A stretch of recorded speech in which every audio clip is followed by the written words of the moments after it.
একজন মানুষের ধৈর্যেরও তো একটা সীমা থাকে। ধরুন বহুদিন ধরে কেউ যদি ট্রোলড হতেই থাকে একটা সময় মনে হয় একটা জবাব দেই, সেটা না হলেই ভালো। আমি যদি নিজেকে আরো নিয়ন্ত্রণ করতে পারতাম আরো ভালো হতো।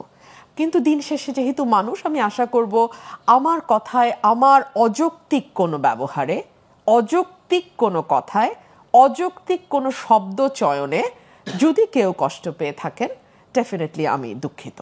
আমি নিজে অনেক মুগ্ধ হলাম আপনার এই বাক্যটা বলার কারণে, কারণ এইটাই হচ্ছে সৌন্দর্য, যে হ্যাঁ আমরা অনেক রাগান্বিত অবস্থায় অনেক কিছু করি, কিন্তু পরে আমাদের মনে হয় যে এটা না করলেও হতো, অন্যজনকে আহত করে আমি আসলে কি করব। রাজনীতির কথা অনেক হয়, কিন্তু ব্যক্তিগত যখন হয়ে যায় তখন বোধহয় আমরা একটুখানি তখন চুপসে যাই। অনেক ধন্যবাদ রুমিন ফারহানা, আপনি নিজে আমার পছন্দের এবং আরো পছন্দ হলো আপনাকে। আমি ছোটবেলা থেকেই বাস্তবতা মানিয়ে নিতে শিখেছি, যেটা যখন যেমন। লাইফ তো আসলে খুব স্মুথ কিছু না, আর বিশেষ করে পলিটিশিয়ানদের লাইফ একেবারেই স্মুথ না। নারী পলিটিশিয়ানদের লাইফ আরও স্মুথ না। নারী ভোকাল পলিটিশিয়ানের লাইফ একেবারেই স্মুথ না। মেয়ে জাতি আলাদা করার কিছু নাই, কিন্তু যে ট্রল হচ্ছে এখন, সেই ট্রলের জায়গা থেকে আমরা সবাই আপনার কাছে দুঃখ প্রকাশ করি, এটা আর কখনো না হোক। কিন্তু আপনি ভালো আছেন কিনা সেটা দিয়ে আগে শুরু করি আমরা। অসংখ্য ধন্যবাদ নাজনীন মুন্নি, এই চ্যানেলে আপনার সাথে এটা আমার প্রথম শো। আমি ভালো আছি, আমি খুবই ভালো আছি। এখন আপনি প্রশ্ন করতে পারেন কেন ভালো আছি। আচ্ছা, কেন ভালো আছি? ভালো আছি এই কারণেই যে আমি ছোটবেলা থেকে এই বাস্তবতা মানিয়ে নিতে শিখেছি, যেটা যখন যেমন। লাইফ তো আসলে খুব স্মুথ কিছু না, আর বিশেষ করে পলিটিশিয়ানদের লাইফ একেবারেই স্মুথ না। নারী পলিটিশিয়ানদের লাইফ আরও স্মুথ না। নারী ভোকাল পলিটিশিয়ানের লাইফ একেবারেই স্মুথ না। এই সকল কিছু বিবেচনা আমার মনে হয় আমি তো ভালোই আছে, খারাপ কি? আমিও বলছি, তারাও বলছে, বলুক। খুবই ভালো এটা উদাহরণ। তবে সেটা নিয়ে একটা কথা হচ্ছিল যে আপনি একজন অ্যাডভোকেট, অনেক স্বশিক্ষিত, সুশিক্ষিত, অনেক বড় পরিবারের মানুষ, এবং আপনি যা বলেন সবাই সেটা অনুসরণ করে, কারণ একজন টকশো হোস্ট হিসেবে না, আপনি ভীষণ জনপ্রিয়, অন্তত টকশোগুলোতে, এবং রাজনীতিবিদদের তো কথাই নাই। কিন্তু আপনি যখন কিছু বলেন অন্যজন আহত হলে সেটা সবারই খারাপ লাগে একসাথে। আপনার কি মনে হয় যে আপনার কোনো কথা আচরণে কেউ খারাপ, মানে অনেক কষ্ট পেয়েছে, বা আপনার যারা আছেন অনুসারীরা তারাও কষ্ট পেয়েছে? আপনার কি সেই বিষয়ে কিছু বলার আছে কিনা? দিন শেষে তো আমি একজন মানুষ। জি, একজন মানুষের ধৈর্যেরও তো একটা সীমা থাকে। ধরুন বহুদিন ধরে কেউ যদি ট্রোলড হতেই থাকে একটা সময় মনে হয় একটা জবাব দেই, সেটা না হলেই ভালো। আমি যদি নিজেকে আরো নিয়ন্ত্রণ করতে পারতাম আরো ভালো হতো।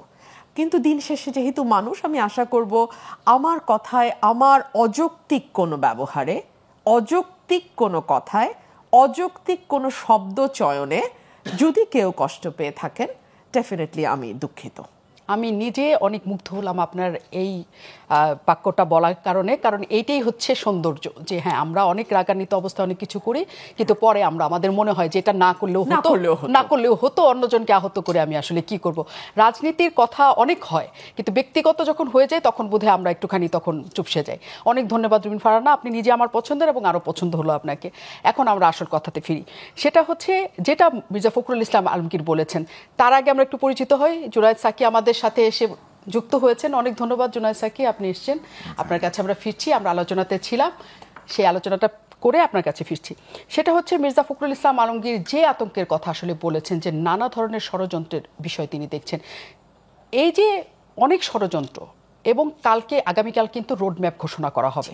রোডম্যাপ মানে কিন্তু এক ধরনের আনন্দ তৈরি হয়ে যাওয়ার কথা সকল রাজনীতিক শিবিরে। আপনাদের কি সেই আনন্দটা হচ্ছে কিনা? দেখুন, বিএনপি ডে ওয়ান থেকে আস্থা রাখতে চাইছে যে সরকার যা বলছে সেই অনুযায়ী সরকার কাজ করবে।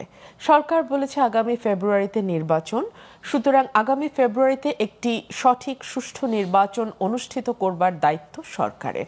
সরকারকে সহযোগী হিসেবে ডেফিনেটলি আইন শৃঙ্খলা রক্ষাকারী বাহিনী কাজ করবে, প্রশাসন কাজ করবে, পুলিশ কাজ করবে, মাঠে আর্মি মোতায়েন আছেন তারা কাজ করবে, আমাদের নির্বাচন কমিশন তো ডেফিনেটলি এটার মূল দায়িত্বে। সো এটা একটা কম্বাইন্ড স্পিরিটের ব্যাপার, এবং আমরা আশা করব যে সরকার তার কথা রাখবে। কিন্তু তারপরেও নাজনীন আমাদের এক ধরনের শঙ্কা তো হয় যখন আমাদের কাছে খবর আসে যে 250 কোটি টাকা বিনিয়োগ হয়তো বা কেউ কেউ করছে যাতে নির্বাচনটাকে পিছিয়ে দেয়া যায়। হয়তো আমরা দেখতে পাচ্ছি এক এক সময় এক এক দাবি নিয়ে এক এক দল উপস্থিত হচ্ছে। পুরো সময়টা পিআর নিয়ে কোনো আলোচনাই তেমন শুনলাম না, কিন্তু যেই নির্বাচনের সময়টা ঘোষণা হলো সেই সময়টাও কিন্তু আবার সেই দলগুলোরই মন মতন সময়, এবং জামাতই কিন্তু প্রথম বলেছে যে ফেব্রুয়ারি বা রমজানের আগে হলে ভালো হয়। এখন তারা বলছে নিম্নকক্ষে পিআর।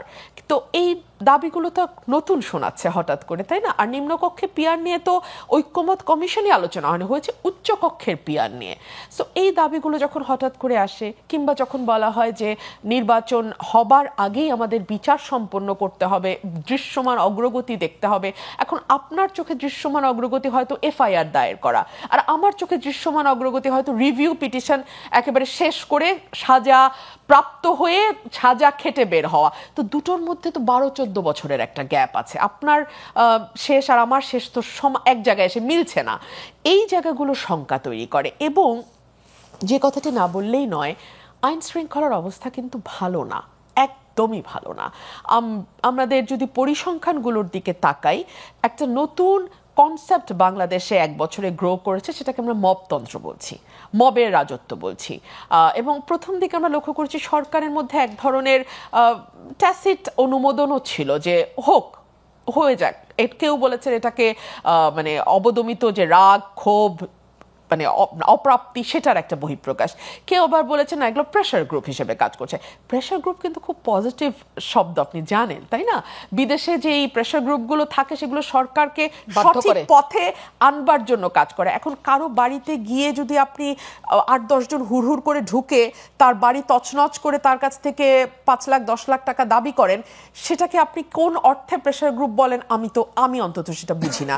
কিংবা বিভিন্ন জায়গায় যখন আমরা অরাজকতা দেখি, ধরুন আজকে গত 2 দিন ধরে শাহবাগ কিন্তু বন্ধ হয়ে আছে। আমি হাইকোর্ট থেকে তো ফিরে শাহবাগ দিয়ে, এখন আমি আর শাহবাগ দিয়ে ফিরছি না, আমাকে ঘুরে টুরে কখনো বিশ্ববিদ্যালয়ের ভিতর দিয়ে কখনো আবার যমুনার সামনে দিয়ে আসতে হচ্ছে। কেন? কারণ ডিপ্লোমা ইঞ্জিনিয়ার আর বুয়েটের মধ্যে এক ধরনের চাপান উতর চলছে, এবং প্রতিদিনই কোথাও না কোথাও কোনো না কোনো জায়গায় কোনো না কোনো আন্দোলন দানা বাঁধছে। সো মানুষের মধ্যে এক তো ছিল ভীষণ রকম একটা প্রত্যাশা, নতুন সরকার, দীর্ঘদিন আমরা চাপের মধ্যে ছিলাম, সে কারণে আমাদের যার যার জায়গা থেকে যার যার দাবিগুলো এতদিন তুলতে পারি নাই, আমরা আমাদের দাবিগুলো তোলা শুরু করলাম। কিন্তু সরকারের যেটা শুরু থেকে দরকার ছিল যে খুবই ফোকাসড হয়ে কাজ করা, যে ওনাদের দায়িত্ব কি, ওনাদের ম্যান্ডেট কি, ওনাদের লক্ষ্য কি, ওনাদের সময় কতটুকু আছে, এই সময়ের মধ্যে কতটুকু অ্যাচিভ করতে পারবে তারা, এবং কনস্ট্যান্টলি পলিটিক্যাল পার্টিগুলোর সঙ্গে একটা যোগাযোগ রক্ষা করা। কারণ এই সরকার তো মাঠের সরকার না, রাজনৈতিক সরকার না। এই সরকারটি হচ্ছে একটা ইন্টারিয়াম গভর্নমেন্ট, যেটা সুশীল সমাজের মানুষদের দিয়ে, যাদের সঙ্গে হয়তো মাঠের বা পথের বা রাস্তার খুব একটা যোগাযোগ নাই। সো এই মানুষগুলো যদি প্রতি মুহূর্তে পলিটিক্যাল পার্টিগুলোকে সঙ্গে নিয়ে এগোতো, হয়তো আরেকটু ভালো হতো। সো নানান কারণেই একটা দুশ্চিন্তা আছে, এবং এখনো পর্যন্ত সেটা আসলে কোন জায়গায় যে পৌঁছাবে সে আলোচনা আর একটু আমরা দীর্ঘায়িত নিশ্চয়ই রুমিন ফারহানা করতে চাই। জুনায়েদ সাকি আমাদের সাথে এসে যুক্ত হয়েছেন, অনেক ধন্যবাদ আপনি আমাদের সাথে যুক্ত হয়েছেন, গণসংহতি আন্দোলনের প্রধান সমন্বয়কারী। অনেকদিন পরে আপনার সাথে কথা হলো। যে আগামীকাল রোডম্যাপ দেওয়া হবে, এবং আসলে 5 আগস্টের পর থেকে একটা নির্বাচনকে কেন্দ্র করে নির্বাচন দিকে ধাবিত হওয়ার জন্যই সকল প্রচেষ্টা সবার ছিল, সকল রাজনৈতিক দলগুলো। এই যে রোডম্যাপটা ঘোষণা হবে, নির্বাচন হবে ফেব্রুয়ারি, তারপরেতেও নানা শঙ্কা কেন যেন সবার মনে কাজ করছে। কি মনে হয় আপনার, শুধুই এটা শঙ্কা একটা, নাকি আসলে কারণ আছে? ধন্যবাদ সবাইকে, সালাম এবং শুভেচ্ছা। আসসালামু আলাইকুম। শঙ্কা তো অনেকেই কাজ করানোর চেষ্টা করছে, তাতে জেনুইন কিছু ক্ষুব্ধ অংশ আছে। যেমন ধরুন, আমি বলবো যে শহীদ পরিবারের সদস্যরা, আহতদের পরিবারের সদস্যরা কিংবা আহতরা নিজেরাই, যারা পঙ্গুত্ব বরণ করেছেন কিংবা নানাভাবে ভীষণভাবে ক্ষতিগ্রস্ত হয়েছেন আন্দোলনে অংশ নিতে গিয়ে, তাদের ক্ষোভটা হচ্ছে যে তারা যেভাবে বিচার প্রক্রিয়া দেখতে চেয়েছিলেন, যেভাবে তারা নিজেদের দায়িত্ব এই রাষ্ট্র সরকার নেবে সেইটা দেখতে চেয়েছিলেন, সেই জায়গায় অনেক গলদ রয়ে গেছে। সেই সব গলদের কারণে তাদের মধ্যে একটা খুবই জেনুইন ক্ষোভ আছে। সেইটাকে অনেকে চালিত করছেন অনেকটা যেন নির্বাচন হচ্ছে সব কিছুর জন্য সমস্যা, মানে নির্বাচন না হলে যেন ওনাদের এটা হয়ে যাচ্ছে। তো এইটা আসলে এক ধরনের কিছুটা বলতে পারেন যে উদরপিণ্ডি বুদর ঘাড়ে যাওয়ার মতো, অর্থাৎ ক্ষোভটা যেখানে হওয়া দরকার সেই ক্ষোভ যেহেতু জায়গা মতো দেখানো যাচ্ছে না, ফলে নির্বাচনী সব ব্যাপারটা কি আবার সমস্যা এমনও যে মনে করছে যে একটা রাজনৈতিক দল ক্ষমতায় আসার পর এখন তারা যতখানি গুরুত্ব পাচ্ছে তখন হয়তো পাবেই না, এটাও এই ভয় কি কাজ করছে কিনা?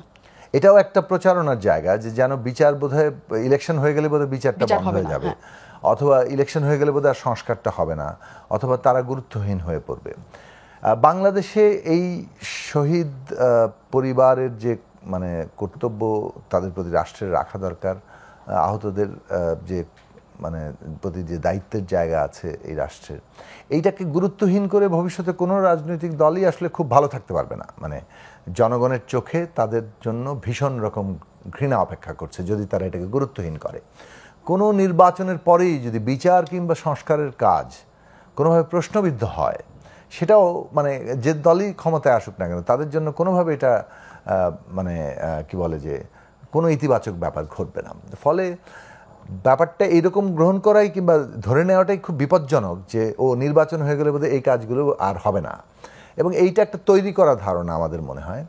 বরং আমাদের যেটা খুব জোরের সাথে আমরা আহ্বান জানাবো যে শহীদ পরিবারই হোক, আমাদের আহতদের পরিবার হোক, আহতরা এবং আমরা যারা সবাই যারা এই লড়াই করেছি তাদের প্রত্যেকেরই সজাগ থাকা দরকার যে বিচার সংস্কার আমরা চাই এবং এইটাকে অব্যাহত রাখতে হবে, এবং এটা নির্বাচনের আগেও যেমন এটা জরুরি, নির্বাচনের পরেও এটা জরুরি, এবং নির্বাচন নিজেই আমাদের পুরো সংস্কার প্রক্রিয়ার একটা অংশ, এবং নির্বাচনের মধ্য দিয়ে সংস্কারকে আমাদের সম্পন্ন করতে হবে, একটু এগিয়ে নিয়ে যেতে হবে এবং এটাকে গভীর করতে হবে।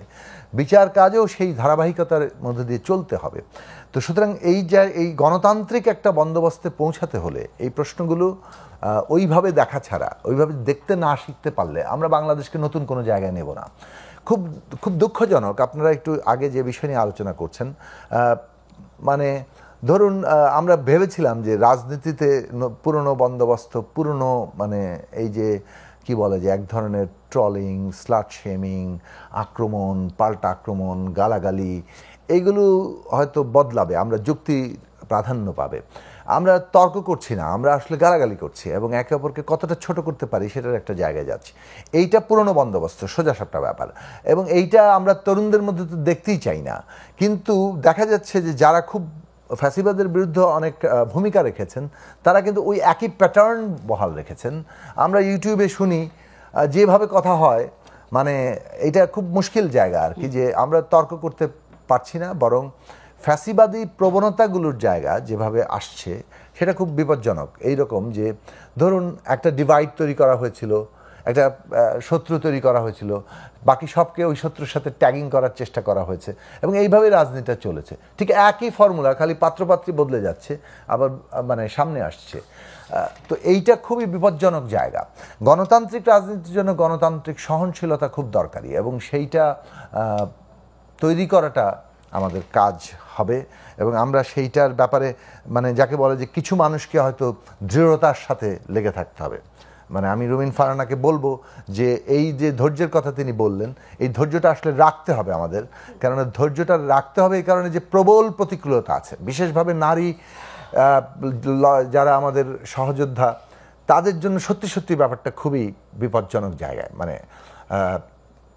মানে কি বলবো আমি, এটা আসলে এই যে যেভাবে ফেসবুক ঝাঁপিয়ে পড়ে, মানে একজনের জন্য মানসিকভাবে স্থির থাকা খুব কঠিন, খুবই কঠিন। এবং এইটা আসলে বন্ধ করতে হবে। এইটা যদি সমাজেরই চেহারা হয়, মানে ফেসবুক এক অর্থে the face of the society, এবং এই যে ফেস আমরা দেখছি, এই চেহারাটা যে দেখছি, এইটাকে এই সামাজিক লড়াইটা আমাদের করা দরকার, এবং সেটা রাজনীতি থেকে শুরু করতে হবে, সমাজ পর্যন্ত পৌঁছে দিতে হবে। সমাজের কাছে যদি আমরা আপোষ করে ফেলি, মানে এইটাতেই আমাদের পপুলিস্ট হইতে হবে, আমাদের মানুষ যা বলে তার ফাঁকে ফাঁকেই থাকতে হবে, এটা খুব বিপজ্জনক জায়গা। অন্তত আমরা আর এটা সিদ্ধান্ত নিচ্ছি যে জায়গায় থাকতে চাই না। আমরা স্বাধীনতা অর্জন করেছি রক্ত দিয়ে, স্বাধীনতা থাকতে চাই, যেটাকে ন্যায্য মনে হবে সেটা বলবো, তাতে কে খুশি হলেন আর কে তাড়ালেন, হ্যাঁ, যুক্তি দিয়ে সেটা তর্ক হোক, যুক্তিতে তর্ক হোক, এত অশ্লীল কথা, গালিগালাজ সেগুলো না হোক। আমাদের সেই চেষ্টায় সেই ফাইটটাও আসলে আমাদের এখন শুরু করা দরকার, কারণ সামনে নির্বাচনকে কেন্দ্র করে করে আরও অনেক ভয়ঙ্কর আকারে সেটা ছড়াবে, বিশেষ করে নারীদের জন্য। আমি বিরতির পর ফিরতে চাই, কারণ যারা নির্বাচনে যেতে চান না তারা মাইনাস হয়ে যাবেন। গতকালই বিএনপি নেতা সালাউদ্দিন আহমেদ বলেছেন, আসলেও সেই সুযোগ আছে নাকি অন্য কারোরও মাইনাস হওয়ার ঝুঁকি এখানে তৈরি হচ্ছে?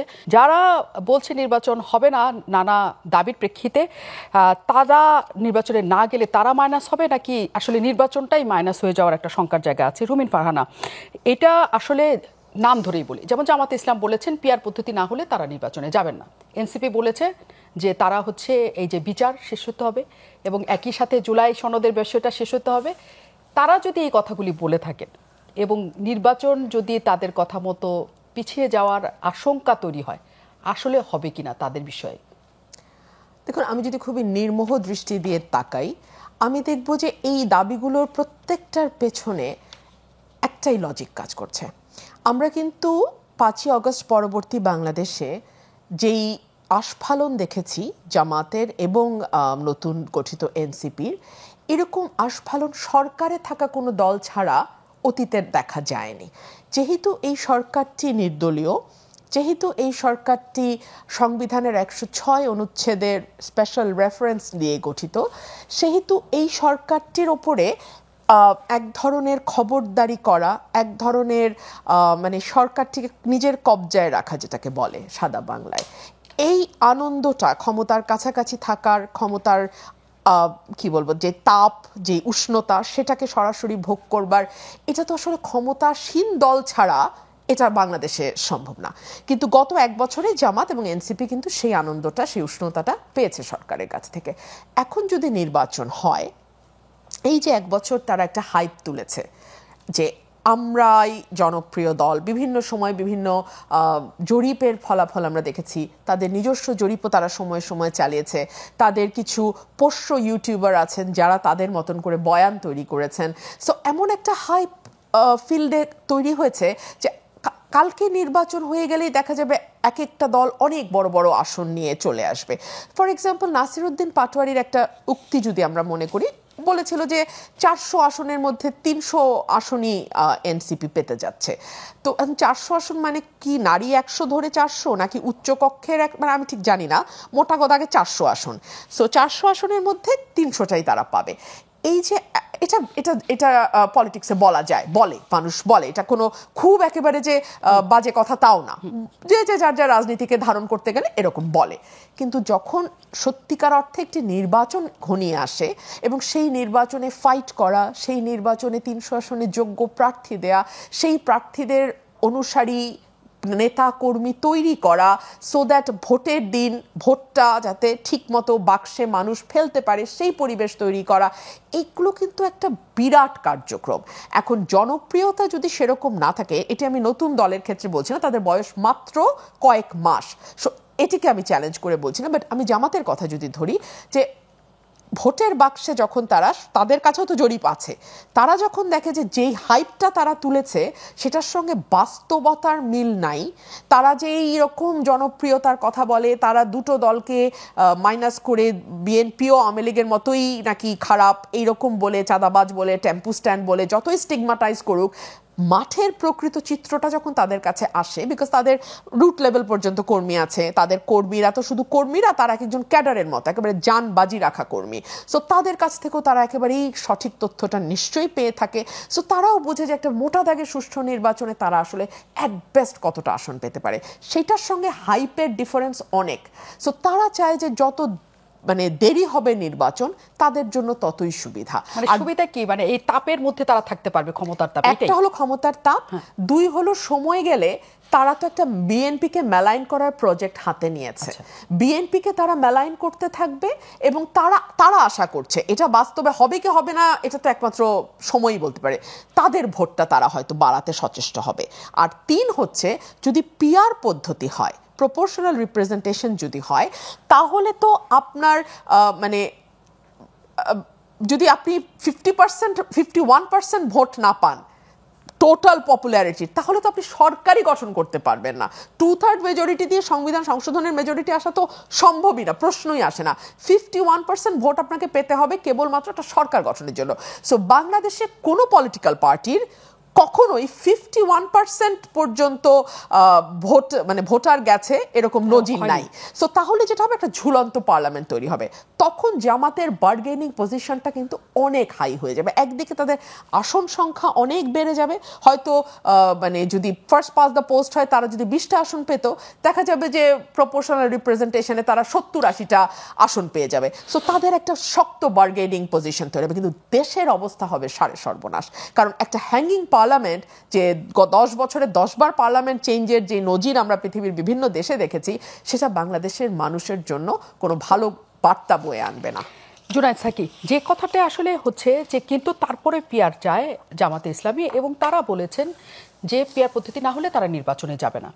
বর্তমান প্রেক্ষিতে যেহেতু আওয়ামী লীগ নাই, বিএনপি আছে, জামাত আছে, এনসিপি আছে এবং আপনাদের আছে, আরও অনেকগুলো দল আছে, জামাত যদি শেষ পর্যন্ত এই পিয়ার পদ্ধতিতে ধোয়া তুলে নির্বাচনটাতে না যেতে চায়, এনসিপি যদি তাদের জুলাই সনদের আইনগত ভিত্তি না দেওয়া পর্যন্ত, বিচার না হওয়া পর্যন্ত, বা গণপরিষদ নির্বাচন না হওয়া পর্যন্ত নির্বাচনে না যেতে চায়, তাহলে এই দুইটি দল না যেতে চাইলে রোডম্যাপ অনুযায়ী নির্বাচন করা কি সম্ভব?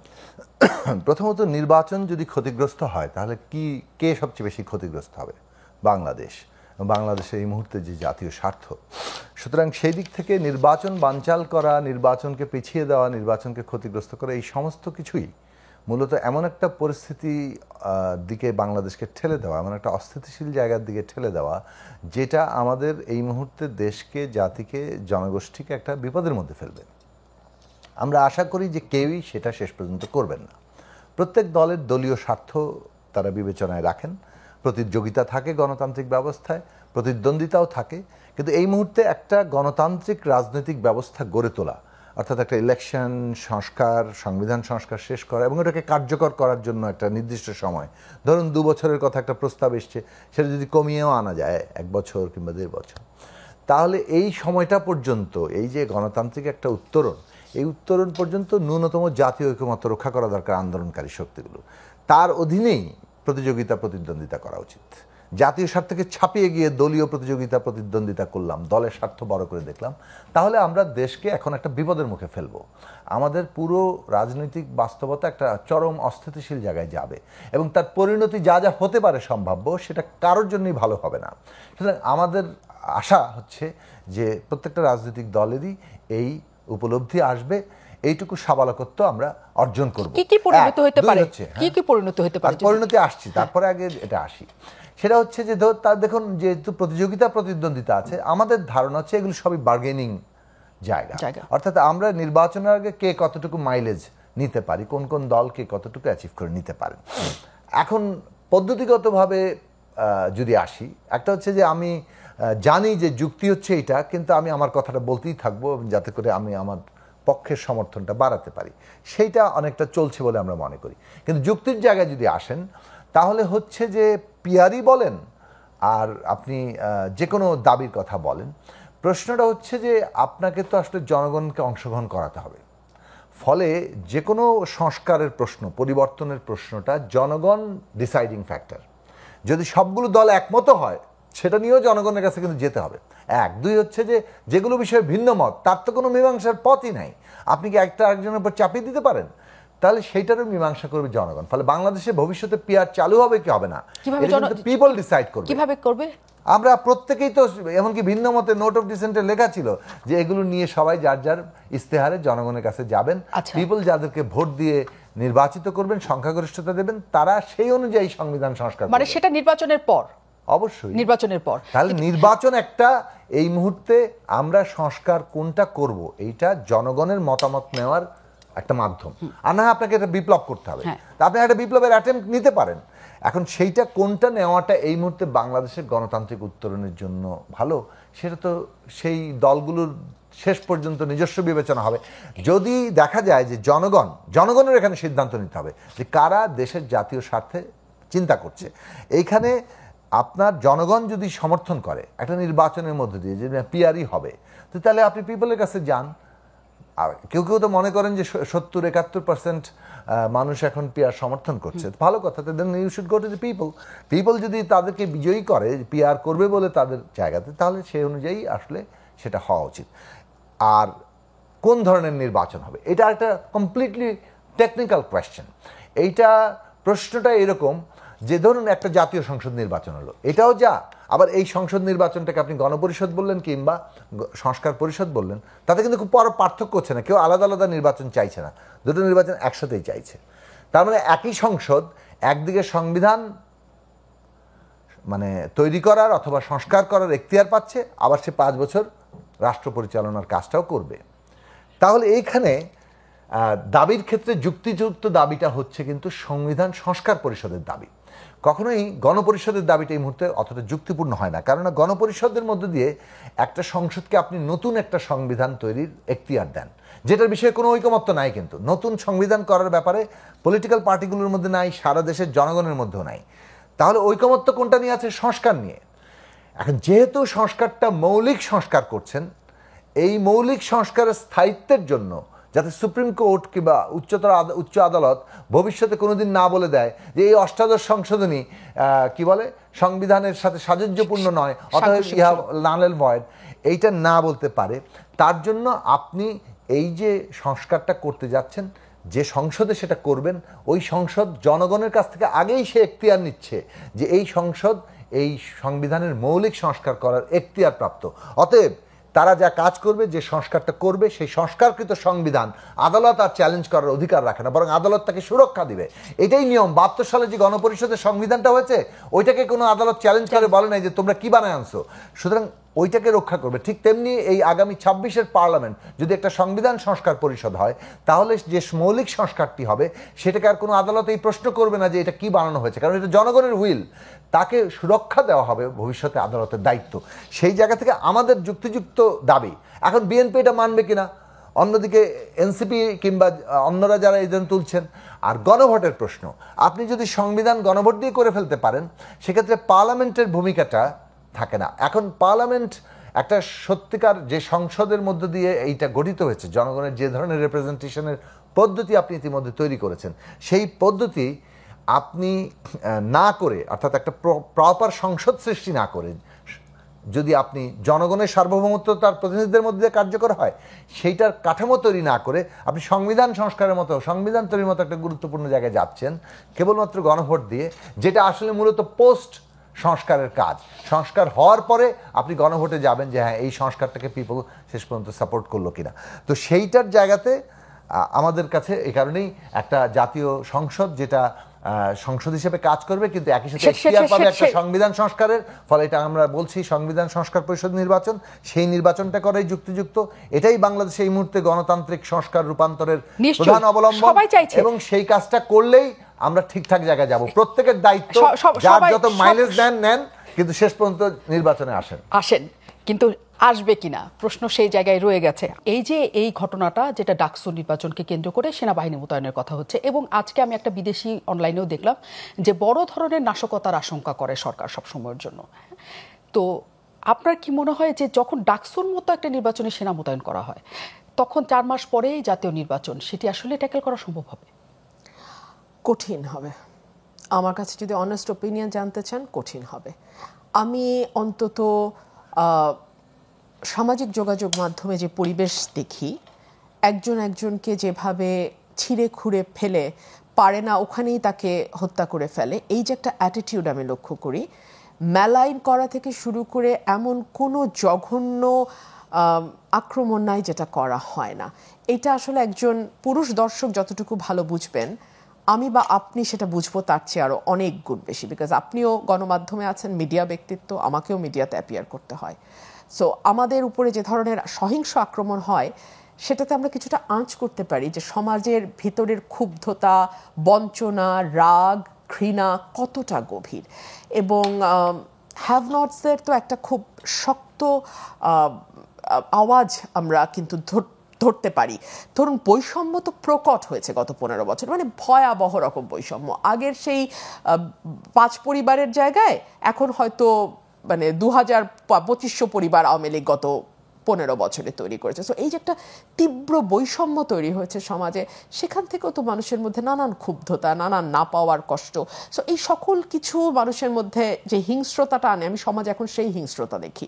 ধরুন কিছুদিন আগেই কয়েকটি খুবই আলোচিত ঘটনার দিকে যদি আমরা তাকাই, যে মিডফোর্ডের সামনে একটা মানুষকে পাথর দিয়ে আঘাত করে মারা, হ্যাঁ, কিংবা বিভিন্ন জায়গায় মব যেভাবে নারীদের উপর সহিংসভাবে ঝাঁপিয়ে পড়ে, এবং ভয়ঙ্কর, কিন্তু ঝাঁপিয়ে পড়াটা তো ভয়ঙ্কর বটে, তার চেয়েও ভয়ঙ্কর হলো সেই মববাজরা আবার সাপোর্টও পায়। আপনি যখন একটা নারীকে অনলাইনে উলঙ্গ করে দেবেন, তাকে ছিঁড়ে খুঁড়ে একেবারে গণধর্ষণের মতন তাকে আপনি অনলাইনে ছেড়ে দেবেন, আপনি দেখবেন অন্য হাজারটা হাত তালি দেওয়ার জন্য সেখানে বসে আছে। সো এই বিষয়গুলো ডেফিনেটলি আমাকে মানে আতঙ্কিত করে, কারণ নির্বাচন তো হচ্ছে ক্ষমতার লড়াই। মানে আমি ক্ষমতায় যেতে পারে প্রত্যেকটা দলের জন্য, যে ওই দলটি ক্ষমতায় যেতে পারবে নাকি ওই দলটিকে ক্ষমতার বাইরে থাকতে হবে। সো এই যে স্টেকটা এত বড়, ক্ষমতায় যাওয়া না যাওয়া, এক। দুই হলো 15 বছর কোনো নির্বাচন হয় না, এটা বারবার বলতেই হবে, যে এতে হয়েছে কি বাকিরা সবাই নিজেকে বঞ্চিত ভাবছে, বাকিরা সবাই ভাবছে 15 বছর আমার ত্যাগেই আমি সবচেয়ে ক্ষতিগ্রস্ত, আমি সবচেয়ে বেশি হকদার ওই চেয়ারটার, ওই ক্ষমতায় যাওয়ার। সো এই যে এক ধরনের মানসিক অবস্থা, যে আমি যেহেতু সবচেয়ে বঞ্চিত, আমি যেহেতু সবচেয়ে হকদার, so I can do and undo anything and everything to grab the power. So এইরকম মানসিকতা থাকলে আপনার ওই ডাকসুতে সেনাবাহিনী মোতায়েন করতে হবে। আর নর্মাল ইলেকশনে আমি জানি না, ইলেকশন কমিশনের জন্য এটা একটা ভীষণ বড় গুরুভার। আমি জানি না ওনারা আসলে সত্যি কিভাবে করবেন। দলগুলো যদি নিজেদের মধ্যে একটা রুল অফ দ্য গেমস ঠিক না করে, যে আমরা কিভাবে আসলে নির্বাচনের সময় আচরণ করব, আমাদের কর্মীরা কিভাবে আচরণ করবে, আমরা আসলে নির্বাচনটিকে সঠিক এবং সুষ্ঠু করবার জন্য আমাদের তরফ থেকে কি করব, দলগুলো যদি এই জায়গাটাতে একটা ঐক্যমতে না আসে, সবচেয়ে গুরুত্বপূর্ণ ঐক্যমত আসলে এখন নির্বাচন কেন্দ্রিক ঐক্যমত, যে আমরা নির্বাচনে আসলে কেমন আচরণ করব, এইটা যদি দলগুলোর মধ্যে ঐক্যমত না হয়, নাজনীন, আমি মনে করি নির্বাচন ঘিরে খুবই সামনের সময় খুব ভালো না। জুনায়েদ সাকি, সামনের সময় ভালো না এই আশঙ্কা আসলে সবাই করে, শুধু এটা তৈরি করা ঘটনা এমন মনে হয় না, কারণ রাজনীতিবিদদের মধ্যেও এই ঘটনা আতঙ্কটা তৈরি হয়েছে। কারণ যে পরিস্থিতি তৈরি হয়েছে, দলের ভিতরেও যেমন অন্তকোন্দল আছে, তেমন দলগুলোর মধ্যেও আসলে কত দূর যাবে। সামাজিক যোগাযোগ মাধ্যমের কথা আপনি বলছিলেন, যে ছুরি নিয়ে ঝাঁপিয়ে পড়া গেলে বোধহয় তখন তাও তারা করতে রাজি, মানে তাদের কথা বাচনভঙ্গি সবকিছুতে এত ক্ষুব্ধ, এত কিছু দেখা যায়। এইরকম একটা মানসিকতা নিয়ে নির্বাচনের দিকে ধাবিত হওয়ার পর একে অন্যকে সহ্য করতে পারবে, মানে বাঁচিয়ে রাখবে তারা রাজনৈতিক দল? না, আমি অতটা কি বলে অত বেশি মানে উদ্বিগ্ন নই। আমাদের কাছে মনে হয় যে আমরা স্টেকটাও চিন্তা করা দরকার। যেমন ধরুন, একটা যে কথাটা আগে বলছিলাম, যে নির্বাচন না হলে প্রথমত কার লাভ বেশি আর কার ক্ষতি বেশি। আমরা তো দেখছি যে শেখ হাসিনা যে কথা বলেছেন, মানে ধরুন গত 15ই আগস্টে শেখ হাসিনা যেটা বললেন, তিনি এখনও বাংলাদেশের প্রধানমন্ত্রী। তো নির্বাচন না হওয়া, অস্থিতিশীলতা তৈরি হওয়া, পিছিয়ে যাওয়া, আনসার্টেনটি এবং তার যে কোনো পরিণতি শেখ হাসিনার জন্যই তো সবচেয়ে সুবিধাজনক হয়। ফলে এবং সেইটাকে তার মিত্ররা নিশ্চয়ই হাওয়া দিচ্ছে। কাজেই যার বিরুদ্ধে আমরা লড়াই করলাম, তার আকাঙ্ক্ষা, তার আশা, তার ডিজায়ার পূরণ করাটা কি এখন আমাদের কাজ হবে? এবং যেখানে পরিণতিটা এটাই যে সকলেই ক্ষতিগ্রস্ত হব আমরা। কাজেই সেই দিক থেকে আমার মনে হয় যে এই যে মানে যে পরিমাণ আমরা ক্ষতির শিকার হব, এটা সবারই কম বেশি উপলব্ধি আছে, এবং শেষ পর্যন্ত সকলেই এই জায়গাতে দাঁড়াবেন। যদি না হয়, কিন্তু আমাদের তার মানে বসে থাকলে চলবে না, নিশ্চয়ই না। কিন্তু আমি ফেব্রুয়ারিতে যদি নির্বাচন কোনো কারণে না হয়, রোডম্যাপ কালকে হবে, কোনো প্রশ্নই আসে না। ফেব্রুয়ারিতে নির্বাচন হচ্ছে, ইট ইজ শতভাগ নিশ্চয়। মানে এখানে কোনো এর বিকল্প মানে আমরা কোনোভাবে উই ক্যান নট অ্যাফোর্ড। কি হবে তখন যদি ফেব্রুয়ারিতে না হয় নির্বাচন? না হওয়ার এই প্রশ্নটাই হচ্ছে খুবই লিডিং, এবং না হওয়ার এই প্রশ্নটাই হচ্ছে কোনো না কোনো ষড়যন্ত্রকারীদের যে আকাঙ্ক্ষাটা, অর্থাৎ ইলেকশনটা বানচাল করা, সেটাকে আমরা কোনো না কোনোভাবে হাওয়া দিচ্ছি। ইলেকশন হতে যাচ্ছে, জনগণ ইলেকশন চাচ্ছে, আমাদের ইলেকশনের মুখী হওয়া দরকার, এবং যারা এখনো এবং নির্বাচনকে কোনো কিছুর প্রতিদ্বন্দ্বী তৈরি করা উচিত না। আমরা অবশ্যই বিচার চাই, সংস্কার চাই, এবং বিচার সংস্কার সম্পন্ন করার জন্যই নির্বাচনের প্রক্রিয়াটা চালানো দরকার। কামিং গেইং টু দি পয়েন্ট, আমাদের উদ্বেগ, আমার মানে আমি অত উদ্বিগ্ন নই যে আমি এই জায়গাকে আশঙ্কাকে প্রধান ধরে নিচ্ছি না যে নির্বাচন হচ্ছে না। হ্যাঁ, কিছু কিছু আশঙ্কা আছে। যখন জেনুইন প্রশ্ন উঠবে যে না, নির্বাচনের পরিবেশ তো ক্ষতিগ্রস্ত হচ্ছে, তাহলে আমি কিভাবে কি করব, সেইখানে হচ্ছে রিয়েল প্রশ্ন। সংস্কার কিভাবে বাস্তবায়ন হবে সেটা নিয়ে আগামী কয়েকদিনের মধ্যেই ঐকমত্য কমিশন আবার মিটিং ডাকছে। আমরা আশা করি সংস্কার বাস্তবায়ন, তার ন্যূনতম আইনি বৈধতা, এই প্রশ্ন ন্যূনতম আইনি বাধ্যবাধকতা এবং তার এই সংস্কার বাস্তবায়নের পদ্ধতি নিয়ে আমরা একটা ঐকমত্যে আসতে পারবো। এটা যদি একটা হার্ডল আমরা পার হতে পারি, তখন দ্বিতীয় জায়গা থাকবে নির্বাচনের পরিবেশ। সেটাই বড় কনসার্নের জায়গা। এবং নির্বাচনের পরিবেশ ঠিক না রেখে তখন আবার কিন্তু আমরা নির্বাচনকে আসলে আমি যে মনে করি যে সমস্যা জিয়ে রাখলে তখন আমরা অনেক কিছুই অর্জন করতে ব্যর্থ হতে পারি। ফলে নির্বাচনের পরিবেশ ঠিক করার ক্ষেত্রে কথাটা রুমিন ফারহানা একটু তুলেছেন। আমি যে কথাটা আমরা প্রতিদিনই প্রায় বলছি সেটা হচ্ছে যে আমরা অন্ততপক্ষে ঐকমত্য কমিশনে যারা আছি কিংবা বাইরেও যে রাজনৈতিক দলগুলো নিবন্ধন মানে যারা অংশগ্রহণ করবে নির্বাচনে, তাদের মধ্যে প্রতিনিধিত্বমূলক একটা নির্বাচন এই কালীন যে পরিবেশ এইটা মনিটর কিংবা এটাকে কি বলবো যে এই বিষয়ে একটা দায়িত্ব নিয়ে একটা কমিটি হওয়া দরকার। যেখানে যা গণ্ডগোল হোক, ওই লালমনিরহাটে হোক কি আমার বাঞ্ছারামপুরে হোক কি আপনার মানে দেশের যে অঞ্চলই হোক, এই কেসগুলো আলোচনা হবে, মীমাংসার ব্যবস্থা হবে। আমরা যদি 15ই সেপ্টেম্বর থেকেই এই কাজ শুরু করতে না পারি, তাহলে কিন্তু এটা জানুয়ারি মাসের কাজ না, কেবল মানে সেপ্টেম্বর মাসের মধ্যে আমাদের প্রস্তুতি নিয়ে নিতে হবে যে আমরা এখন থেকে এমন একটা পরিবেশ সৃষ্টি করছি। কারণ পলিটিক্যাল পার্টিগুলোকে প্রধান দায়িত্ব নিতে হবে যে গণতান্ত্রিক উত্তরণের সবচেয়ে বড় দায়িত্ব হচ্ছে তাদের এগিয়ে নিয়ে যাওয়ার, আর না হলে সবচেয়ে বড় ক্ষতিগ্রস্ত মানে এই পলিটিক্যাল পার্টিগুলোই হবে। এটা যেমন সরকারের দায়িত্ব আছে, অবশ্যই পলিটিক্যাল পার্টিগুলো। অনেক অনেক অনেক ধন্যবাদ। পলিটিক্যাল পার্টিগুলো সেটাই করুক। সরকার সবসময় সেটাই বলে যে রাজনৈতিক দলগুলো যদি নিজেরা ঠিক থাকে তাহলে সবকিছু সম্ভব হয়। আমরাও সেই আশায় বসে আছি। অনেক ধন্যবাদ দর্শক আমাদের সাথে যুক্ত থাকার জন্য।